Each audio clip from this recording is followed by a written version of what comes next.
প্ৰথমে মুছলমান যুৱকৰ সৈতে বিয়া। বিবাহৰ পাছতেই নিষিদ্ধ হ'ল সোণাক্ষী সিনহা। কোনে কৰিলে নিষিদ্ধকৰণ? বিহাৰত নিষিদ্ধ সোণাক্ষী।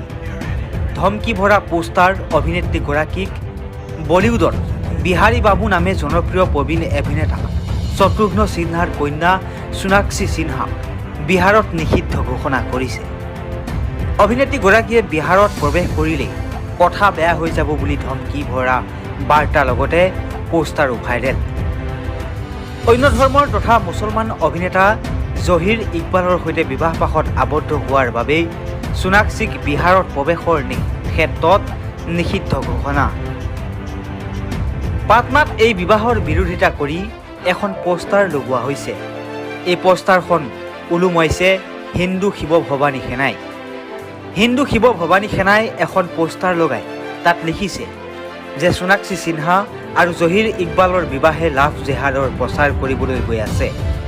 ইয়াত আৰু লিখা আছে, সমগ্ৰ দেশক ইছলামীকৰণ কৰাৰ প্ৰয়াস। শত্ৰুঘ্ন সিনহাই বিবাহৰ সিদ্ধান্ত পুনৰ বিবেচনা কৰক, নহ'লে তেওঁৰ পুত্ৰ লভ আৰু কুশে তৎক্ষণাত নিজৰ ঘৰৰ ৰামায়ণ নাম সলনি কৰিব লাগে। এয়া হিন্দু ধৰ্মক অপমান কৰা হৈছে। হিন্দু শিৱ ভৱানীৰ হৈ পোষ্টাৰ লগোৱা ব্যক্তিজনে লৱ কুমাৰ সিং ওৰফে ৰুদ্ৰ বুলি নিজৰ নাম আৰু ফটো প্ৰকাশ কৰিছে। লগতে পোষ্টাৰখনত লিখিছে, হিন্দু শিৱ ভৱানী সেনাই সোণাক্ষী সিনহাক বিহাৰত প্ৰৱেশ কৰিবলৈ নিদিয়ে।